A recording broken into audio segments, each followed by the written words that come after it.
अब ये बताओ कि भारत का पहला प्रधानमंत्री किस वर्ष में बना? भारत का पहला प्रधानमंत्री 2014 में। हाँ, 2014 में। क्या बात करते हो तुम? क्या ये देश 2014 के पहले बिना प्रधानमंत्री का था? ऐसा तो हमने नहीं कहा। अच्छा, आप पहले ये बताइए कि दुनिया के तमाम देशों में शासन व्यवस्था कितने तरह से चलती है? ऐसा तो हमने नहीं कहा। अच्छा, आप पहले ये बताइए, इस दुनिया के तमाम देशों में शासन व्यवस्था कितने तरह से चलती है? हम बहुत ज्यादा तो नहीं जानते, पर शासन व्यवस्था मोटा मोटी दो तरीके से चलती है। एक राजतंत्र और दूसरा है लोकतंत्र। अब यह बताइए, राजतंत्र किसे कहते हैं? राजतंत्र का मतलब जब किसी राष्ट्र या राज्य पर एक ही परिवार का शासन लंबे समय से, मेरा मतलब पीढ़ी दर पीढ़ी चलती चली आ रही हो, और वो उस राष्ट्र या राज्य को अपनी बाप की बपौती समझ रहा हो, तो उसे राजतंत्र कहते हैं। और जब राष्ट्र की सत्ता उसके हाथ से चली जाए, तब वह उस सत्ता को पाने के लिए लुलवाने लगता है। लुलुआना? ये लुलुआना क्या होता है? लुलवाने का मतलब कैसे बताएं? हाँ, जब कोई बच्चा किसी चीज का बचपन से आदी हो जाए और वो चीज उससे छीन जाए, तो वो रोने लगता है। अब समझ में आया? नहीं, उदाहरण देकर समझाइए। कैसे समझाया तुम्हें? क्या उदाहरण दे भला? हाँ, मछली कहाँ रहती है? पानी में। मछली पैदा भी होती है पानी में, रहती भी है पानी में, और मरना भी पसंद करती है पानी में। बहुत खूब। और अगर मछली को पानी से निकाल दिया जाए तो क्या होगा?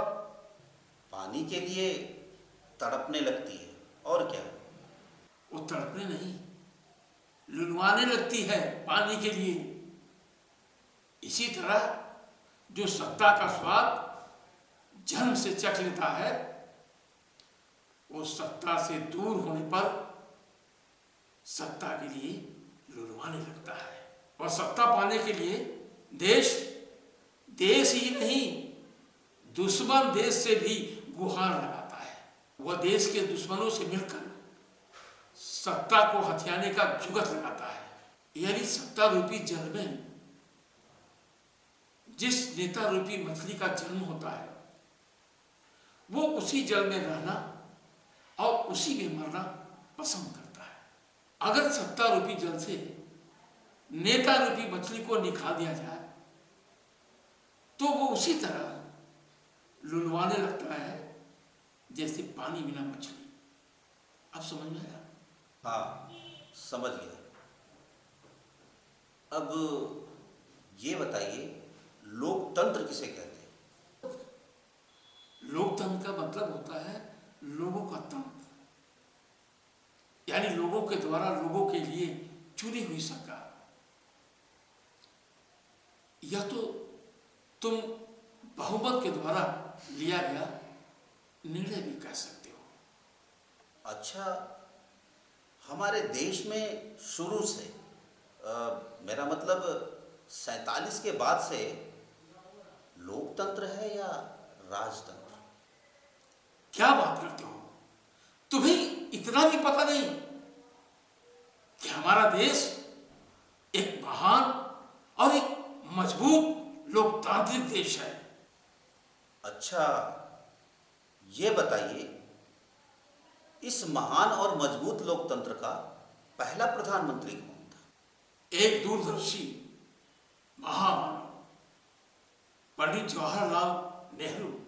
और इस महामानव के दूरदर्शिता की पहचान किसने की? एक अति दूरदर्शी महामानव, हमारे राष्ट्रपिता महात्मा गांधी जी ने। आप कहते हैं कि हमारा देश एक महान और मजबूत लोकतांत्रिक देश है और लोकतंत्र में बहुमत ही महत्वपूर्ण होता है, लेकिन पहले प्रधानमंत्री बने पंडित जवाहरलाल नेहरू। सही कह रहे हैं?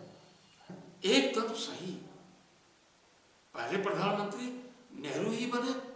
क्या ये सच नहीं है कि बहुमत ने सरदार वल्लभ भाई पटेल को प्रधानमंत्री के रूप में चुना था सबसे पहले? हाँ, तुम बिल्कुल ठीक कह रहे हो। बहुमत तो सरदार पटेल के ही पक्ष में था। तो नेहरू प्रधानमंत्री कैसे बने? क्योंकि गांधी जी चाहते थे कि नेहरू प्रधानमंत्री बने। गांधी जी के द्वारा बहुमत को नजरअंदाज करने का किसी ने विरोध नहीं किया। विरोध? वो भी गांधी जी का? किसकी इतनी हिम्मत थी? गांधी जी तो महात्मा थे, कोई हिटलर नहीं। खैर, जाने दीजिए। ये बताइए, बहुमत पाए सरदार पटेल को किनारे करके पंडित जवाहरलाल को प्रधानमंत्री बनाकर गांधी जी ने लोकतंत्र का गला घोटा या लोकतंत्र की स्थापना की? क्या मतलब है तुम्हारा? मतलब यह है कि सरदार पटेल की जगह जवाहरलाल नेहरू को प्रधानमंत्री बनाकर गांधी जी ने राजतंत्र की स्थापना की या फिर लोकतंत्र की? तो क्या उसके बाद देश में चुनाव नहीं हुए? लोगों ने अपना प्रधानमंत्री नहीं चुना? तो आप ये कहना चाहते हैं कि पहले हम बबूल का पेड़ लगाएं? लगाओ, बबूल का पेड़ लगाओ। किसने रोका? फिर उस बबूल के पेड़ पे आम फलने शुरू हो जाएंगे। आपकी लंठाई बतिया रहे हो तुम। बबूल के पेड़ पर तो सिर्फ बबूल ही होगा, और आम के लिए तो आम का पेड़ लगाना होगा। वो कहावत सुनी है तुमने? बोया पेड़ बबूल का तो आम कहां से हो? यही तो हम आपको समझा रहे हैं कि जब बहुमत पाए सरदार पटेल की जगह गांधी जी ने नेहरू को प्रधानमंत्री बना दिया, तो इस देश में लोकतंत्र आया कैसे? तुम जो भी कहना चाहते हो साफ साफ कहो। गजब का देश है भारत। यहाँ राजतंत्र के पेड़ पे लोकतंत्र के फूल उगते हैं। सही मायने में भारत के नागरिकों ने पूरे होशो हवास के साथ पहले प्रधानमंत्री का चुनाव 2014 में किया।